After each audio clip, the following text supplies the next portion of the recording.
നമ്മൾ മറ്റൊരു വാർത്തയിലേക്ക് പോകുന്നു. ശബരിമല സ്വർണ്ണക്കൊള്ള കേസിൽ റിമാൻഡിലായ മുൻ ദേവസ്വം ബോർഡ് പ്രസിഡന്റായ പത്മകുമാറിന് വേണ്ടി പ്രത്യേക അന്വേഷണ സംഘം ഉടൻ കസ്റ്റഡി അപേക്ഷ നൽകും. റിമാൻഡിൽ തുടരുന്ന മുൻ ദേവസ്വം കമ്മീഷണർ എൻ വാസുവിനായും കസ്റ്റഡി അപേക്ഷ സമർപ്പിക്കാനാണ് SITയുടെ നീക്കം. ഇരുവരെയും ഒരുമിച്ച് കസ്റ്റഡിയിൽ വാങ്ങി ചോദ്യം ചെയ്യാനുള്ള തയ്യാറെടുപ്പിലാണ് പ്രത്യേക അന്വേഷണ സംഘം. അതിനിടെ മൂന്നാമത്തെ ഇടക്കാല അന്വേഷണ റിപ്പോർട്ട് SIT ഉടൻ ഹൈക്കോടതിയിൽ സമർപ്പിക്കും.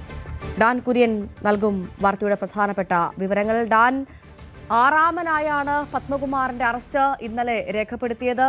ഈ അറസ്റ്റോടെ പുതിയ വിവാദങ്ങളൊക്കെ തുറന്ന് നമ്മൾ കണ്ടതാണ്. എന്തായാലും Unnikrishnan Potti, Murari Babu, D Sudheesh Kumar, S Baiju, N Vasu, Padmakumar, ഇനി ആര് എന്നുള്ള പ്രധാനപ്പെട്ട ചോദ്യമാണ് അവശേഷിക്കുന്നത്. ഇനി ഏത് വമ്പനാണ് കുടുങ്ങാൻ പോകുന്നതെന്നുള്ള ചോദ്യമാണ്. എന്തായാലും പത്മകുമാറിലൂടെ CPM പ്രതിരോധത്തിലായി എന്ന കാര്യത്തിൽ നമുക്ക് സംശയമില്ല.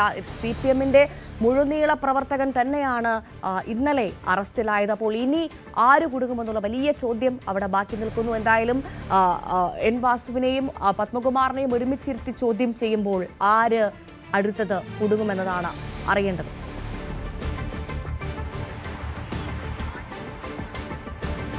തീർച്ചയായിട്ടും ശബരിമലയുമായി ബന്ധപ്പെട്ട് ഈ സമീപകാലത്തൊന്നും ഉണ്ടാകാത്ത തരത്തിലുള്ള ഒരു വിവാദമാണ്, അല്ലെങ്കിൽ വിശ്വാസ സമൂഹത്തെ അടക്കം ആശങ്കയിലാഴ്ത്തിയ ഒരു വിവാദമാണ് ഇപ്പോൾ ഉണ്ടായിരിക്കുന്നത്. എന്തായാലും ഈ കേസുമായി ബന്ധപ്പെട്ട അന്വേഷണം അതിന്റെ നിർണായകമായ ഒരു ദിശയിലേക്കാണ് കടക്കുന്നത്. 2 ഇടക്കാല റിപ്പോർട്ടുകൾ സമർപ്പിക്കുന്നതിനിടയിലാണ് നേരത്തെ സൂചിപ്പിച്ച 5 പേർ അറസ്റ്റിലായത്.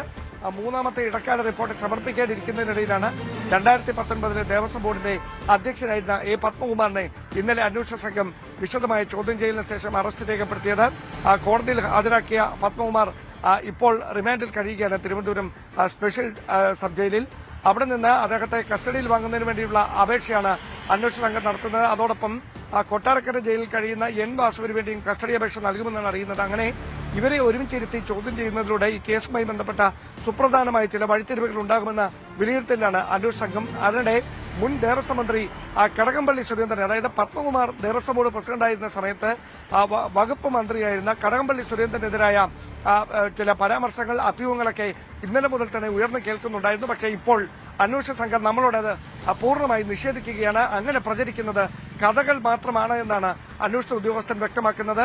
അതോടൊപ്പം അദ്ദേഹം എടുത്തു പറയുന്ന കാര്യം, ഈ കേസുമായി ബന്ധപ്പെട്ട ചോദ്യം ചെയ്യലിലെ അടക്കം വിശദാംശങ്ങൾ ഒരു തരത്തിലും മാധ്യമങ്ങളിലൂടെ ചോരാൻ പാടില്ല എന്ന നിർദ്ദേശം ഹൈക്കോടതി കൃത്യമായി നൽകിയിരിക്കുന്നതാണ്. അതുകൊണ്ട് കോടതിയുടെ ഉത്തരവ് മറികടന്നുകൊണ്ട് ഇത്തരം വിവരങ്ങൾ പങ്കുവെക്കാൻ കഴിയില്ല. അതിൽ പരിമിതി നിലനിൽക്കുകയാണ്. കോടതി ഈ കാര്യങ്ങൾ എല്ലാ ദിവസവും നിരീക്ഷിച്ചുകൊണ്ടിരിക്കുകയാണെന്ന് തന്നെയാണ് അന്വേഷണത്തിന് നേതൃത്വം നൽകുന്ന അന്വേഷണ സംഘ തലവൻ തന്നെ നമ്മളോട് വ്യക്തമാക്കുന്നത്. അങ്ങനെയാകുമ്പോൾ ഒരു വ്യക്തതയ്ക്ക് വേണ്ടി വീണ്ടും ആവർത്തിച്ച് ചോദിക്കുകയാണ്. ഇന്നലെ ഡാൻ പറഞ്ഞതുപോലെ തന്നെ വന്ന അഭ്യൂഹത്തിൽ ഏറ്റവും പ്രധാനപ്പെട്ടത് ഉണ്ണികൃഷ്ണൻ പോറ്റിയുടെ എൻട്രിക്ക് വഴിവെച്ചത് കടകംപള്ളി സുരേന്ദ്രനാണ് എന്ന തരത്തിലുള്ള അഭ്യൂഹങ്ങളായിരുന്നു തുടക്കം മുതലേ വന്നത്.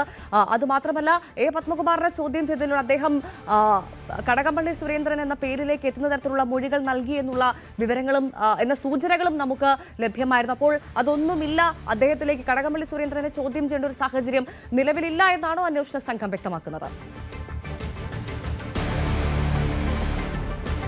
നിലവിൽ അവർ വ്യക്തമാക്കുന്നത് പത്മകുമാറാണ് ഈ തട്ടിപ്പുമായി ബന്ധപ്പെട്ട ഗൂഢാലോചനയുടെ പ്രധാന പങ്കാളി പത്മകുമാറാണ്. പത്മകുമാറിന്റെ വസതിയിൽ വെച്ചാണ് ഉണ്ണികൃഷ്ണൻ പോറ്റി ഇതുമായി ബന്ധപ്പെട്ട ഗൂഢാലോചന നടത്തിയിരിക്കുന്നത് എന്ന കാര്യം ഏറെക്കുറെ സ്ഥിരീകരിച്ചിട്ടുണ്ട്. അത് വ്യക്തമാക്കുന്ന തെളിവുകളടക്കം അന്വേഷണ സംഘം ശേഖരിച്ചതിന് ശേഷമാണ് പത്മകുമാറിനെ ചോദ്യം ചെയ്യാനായി കഴിഞ്ഞ ആഴ്ച തന്നെ നോട്ടീസ് നൽകുന്ന ഒരു സാഹചര്യമുണ്ടായത്. അതിനപ്പുറത്തേക്ക് ഏതെങ്കിലും തരത്തിൽ മുൻ മന്ത്രി കൂടിയായ കടകംപള്ളി സുരേന്ദ്രൻ ഈ വിഷയവുമായി ബന്ധപ്പെട്ടിട്ടുണ്ട് എന്ന് വ്യക്തമാക്കുന്ന തെളിവുകൾ അന്വേഷണ ഉദ്യോഗസ്ഥർക്ക് ഇതുവരെ ലഭിച്ചിട്ടില്ല എന്നാണ് അന്വേഷണ സംഘ തലവൻ തന്നെ പറയുന്നത്. അങ്ങനെയെങ്കിൽ ഇത്തരമൊരു അഭ്യൂഹം എവിടെ നിന്ന് പ്രചരിച്ചു എന്നത് കൃത്യമായി തന്നെ അന്വേഷണ സംഘവും പരിശോധിക്കുന്നുണ്ട് എന്ന് കൂടിയാണ് അവർ വ്യക്തമാക്കുന്നത്. ഒരു കാര്യം ഉറപ്പാണ്, ഈ അന്വേഷണത്തിന്റെ ദിശ ശബരിമലയുമായി ബന്ധപ്പെട്ട ആത്മീയ കാര്യങ്ങളിൽ കൃത്യമായി നേതൃത്വം നൽകുന്ന ചില കേന്ദ്രങ്ങളിലേക്ക് കൂടി എത്തും എന്നുള്ള സൂചന നമുക്ക് ലഭിക്കുന്നുണ്ട്. അതായത് ഈ പത്മകുമാർ ദേവസ്വം ബോർഡ് പ്രസിഡന്റായിട്ടിരുന്ന സമയത്തടക്കം ശബരിമലയിൽ നിർണായക സ്വാധീനം ഉണ്ടായിരുന്ന ചില ആത്മീയ കേന്ദ്രങ്ങളിലേക്ക് കൂടി ഇതുമായി ബന്ധപ്പെട്ട അന്വേഷണം എത്തുമെന്ന സൂചനകളാണ് ലഭിക്കുന്നത്. അങ്ങനെയെങ്കിൽ അതാരാണ് എന്ന് വ്യക്തമാക്കാൻ ഇതുവരെ ഉദ്യോഗസ്ഥർ ഒന്നും തയ്യാറായിട്ടില്ല. ഒരുപക്ഷെ ആ ദിശയിലേക്കാണ് അന്വേഷണം നീളുന്നത്. അങ്ങനെയെങ്കിൽ മൂന്നാമത്തെ ഇടക്കാല റിപ്പോർട്ട് അടുത്ത ദിവസം ഹൈക്കോടതിയിൽ സമർപ്പിക്കുമ്പോൾ ഇതുവരെയുള്ള അന്വേഷണ പുരോഗതി കോടതിയെ അവർ അറിയിക്കും. അതിനുശേഷം കോടതിയുടെ കൂടി നിർദ്ദേശത്തിന്റെ അടിസ്ഥാനത്തിലായിരിക്കും അന്വേഷണം ആ ദിശയിലേക്ക് കൂടി നീളുക. തീർച്ചയായും ഡാൻ, എന്തായാലും ഈ ഉദ്യോഗസ്ഥരിൽ നിന്നും മുൻ ഉദ്യോഗസ്ഥരിൽ നിന്നും പാർട്ടിയുടെ മുഴുവൻ സമയ സഹയാത്രികരിലേക്കാണ് ഇപ്പോൾ കാര്യങ്ങൾ എത്തി നിൽക്കുന്ന കാര്യത്തിൽ നമുക്ക് സംശയമില്ല. പത്മകുമാറിന്റെ അറസ്റ്റോടുകൂടി അതും ഒരു തെരഞ്ഞെടുപ്പ് കാലത്താണ് ഇത്തരത്തിലൊരു വലിയ തിരിച്ചടി പാർട്ടിക്ക് കിട്ടിയത്. അത് വലിയ ക്ഷീണമാകുമെന്ന കാര്യത്തിൽ നന്നായി വിയർപ്പൊഴുക്കേണ്ടി വരും CPM എന്ന കാര്യം സംശയമില്ല. ഇന്ന് എന്തായാലും പാർട്ടിയുടെ സെക്രട്ടേറിയറ്റ് യോഗം ചേരുന്നുണ്ട്. അപ്പോൾ ഇനി എങ്ങനെ പിടിച്ചു നിൽക്കും എന്ന ചർച്ച ഈ യോഗത്തിൽ, സെക്രട്ടേറിയറ്റ് യോഗത്തിൽ ഉണ്ടാകുമായിരിക്കുമല്ലേ?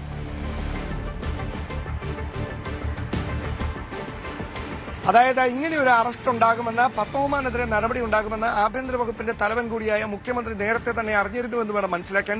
അതുകൊണ്ട് തന്നെയാണ് അദ്ദേഹവുമായി അടുത്ത വൃത്തങ്ങളോട് ഈ വിഷയത്തിൽ ഒരു തരത്തിലുള്ള ദാക്ഷിണ്യവും ഉണ്ടാകേണ്ടതില്ല എന്നൊരു നിലപാടെടുത്തത് എന്നാണ് നമുക്ക് അദ്ദേഹവുമായി ബന്ധപ്പെട്ട കേന്ദ്രങ്ങൾ നൽകുന്ന സൂചന. അങ്ങനെയെങ്കിൽ ഈ അന്വേഷണത്തിന് നേതൃത്വം നൽകുന്നത് ഏതെങ്കിലും കേന്ദ്ര ഏജൻസികളല്ല, സംസ്ഥാന ആഭ്യന്തര വകുപ്പിന് കീഴിലുള്ള ഉന്നത ഉദ്യോഗസ്ഥർ അടങ്ങിയ ഒരു പ്രത്യേക സംഘമാണ്. പക്ഷേ ഈ കേസിനെ വ്യത്യസ്തമാക്കുന്നത് ഹൈക്കോടതിയുടെ ഭാഗത്തുനിന്നുണ്ടാകുന്ന ഈ കേസിലെ സുപ്രധാനമായ നിരീക്ഷണവും കൃത്യമായ ഇടപെടലും തന്നെയാണ്. അതുതന്നെയാണ് ഈ കേസിൽ മറ്റു തരത്തിലുള്ള ബാഹ്യ സമ്മർദ്ദങ്ങൾക്ക് വഴങ്ങാൻ ഉദ്യോഗസ്ഥർക്ക് കഴിയില്ല എന്നൊരു വിലയിരുത്തലിലേക്ക്, നിഗമനത്തിലേക്ക് കാര്യങ്ങൾ എത്തിച്ചിരിക്കുന്നത്. എന്തായാലും പത്മകുമാറിന്റെ അറസ്റ്റ്, മുൻ കോന്നി MLA കൂടിയാണ് അദ്ദേഹം, CPMന്റെ പത്തനംതിട്ട ജില്ലാ കമ്മിറ്റി അംഗമാണ്. അങ്ങനെ ഒരാൾ ഇങ്ങനെയൊരു സുപ്രധാനമായ കേസിൽ അറസ്റ്റിലാകുമ്പോൾ തീർച്ചയായിട്ടും പാർട്ടിക്ക് അത് ഉണ്ടാക്കുന്ന ഒരു അവമതിപ്പ് ചെറുതല്ല. പക്ഷേ അതിനെ പ്രതിരോധിക്കാനായി ആഭ്യന്തര വകുപ്പും സർക്കാരും LDFും ഒക്കെ മുമ്പോട്ട് വെക്കുന്ന ഒരു ന്യായം, മുഖം നോക്കാതെ ഇങ്ങനെ ധീരമായ ഒരു നടപടിയെടുക്കാൻ ഈ ആഭ്യന്തര വകുപ്പിന് കീഴിലുള്ള അന്വേഷണ സംഘത്തിന് കഴിഞ്ഞു. ഇനിയും ആരായാലും ചോദ്യം ചെയ്തുകൊണ്ട് ഇന്നലെ മന്ത്രി വി ശിവൻകുട്ടി അടക്കം വ്യക്തമാക്കിയത് ഉപ്പ് തിന്നുന്നവൻ വെള്ളം കുടിക്കട്ടെ, അത് പത്മകുമാറാണെങ്കിൽ പത്മകുമാറാകട്ടെ എന്ന തരത്തിലാണ്. അതായത് അദ്ദേഹത്തെ പരസ്യമായി തള്ളിപ്പറഞ്ഞുകൊണ്ട് CPMന്റെ മന്ത്രിമാരടക്കം രംഗത്ത് വരുന്ന ഒരു സാഹചര്യം നിലവിലുണ്ട്. അങ്ങനെ ഈ അവമതിപ്പിനെ മറികടക്കാൻ കഴിയുമെന്നാണ് അവരുടെ പ്രതീക്ഷ. പക്ഷേ തദ്ദേശ തെരഞ്ഞെടുപ്പിന്റെ പ്രചാരണം കൊടുമ്പിരി കൊള്ളുകയാണ്. ആഴ്ചകൾ മാത്രമാണ് ബാക്കിയാകുന്നത് തെരഞ്ഞെടുപ്പിന്. ഇന്ന് പത്രികാ സമർപ്പണത്തിന്റെ അവസാന ദിവസമാണ്. ഇത് മുഖ്യ തെരഞ്ഞെടുപ്പ് വിഷയമായി എല്ലാ വാർഡുകളിലും എല്ലാ നഗരസഭകളിലും അലയടിക്കുമെന്ന കാര്യത്തിൽ ഒരു സംശയവും വേണ്ട. വിശ്വാസ സമൂഹത്തിന്റെ പിന്തുണ ഉറപ്പാക്കാനുള്ള വലിയ രാഷ്ട്രീയ പ്രചാരണം ആയുധമാക്കി UDFും BJPയും ഈ വിഷയത്തെ മാറ്റുമെന്നതിലും യാതൊരു തർക്കവും വേണ്ട. അതിനിടയിലാണ് CPMന്റെ സംസ്ഥാന സെക്രട്ടേറിയറ്റ് ഇന്ന് യോഗം ചേരുന്നത്. ഈ വിവാദങ്ങളടക്കം ഈ യോഗത്തിൽ ചർച്ചയാകുമെന്നാണ് അറിയാൻ കഴിയുന്നത്. അതാണ്, എന്തായാലും പ്രതിരോധങ്ങളെല്ലാം അമ്പേ പാളിയിട്ടുണ്ട്. CPMനും LDFനും നന്നായി വിയർക്കേണ്ടി വരുമെന്ന കാര്യത്തിൽ സംശയമില്ല. അയ്യപ്പന്റെ പൊന്നു മോഷ്ടിച്ചവരെ സംരക്ഷിക്കില്ല എന്നുള്ള പതിവ് പ്രതിരോധം ഇനി എന്തായാലും വിലപ്പോകില്ല എന്ന കാര്യത്തിൽ സംശയമില്ല. ഇന്നലെ പത്മകുമാറിന്റെ അറസ്റ്റോടുകൂടി ചോദ്യമുന നീണ്ടത് ഇനി ആരോ എന്നുള്ള ചോദ്യത്തിൽ സംശയങ്ങൾ ഉയർന്നത് ശ്രീ കടകംപള്ളി സുരേന്ദ്രന്റെ പേരിലേക്കായിരുന്നു. പക്ഷേ അതുമായി ബന്ധപ്പെട്ട് ഇപ്പോൾ കാര്യങ്ങളൊന്നും മുന്നോട്ട് പോകുന്നില്ല എന്നാണ് നമുക്ക് ലഭ്യമാകുന്നത്. ഡാൻ നൽകുന്ന വിവരവും അതുതന്നെയാണ്. പക്ഷെ ഇതുമായി ബന്ധപ്പെട്ട് ഇന്ന് രാവിലെ മാധ്യമങ്ങൾ അദ്ദേഹത്തോട് സംസാരിച്ചപ്പോൾ കടകംപള്ളി ക്ഷുഭിതനാകുന്നതാണ് നമ്മൾ കണ്ടത്. മാധ്യമങ്ങൾക്ക് നേരെ തിരിയുന്ന കടകംപള്ളിയായിരുന്നു നമ്മൾ ഇന്ന് രാവിലെ കണ്ടത്. എന്തായാലും ഡാൻ കുര്യനാണ് വാർത്തയുടെ വിശദാംശങ്ങൾ പങ്കുവച്ചത്.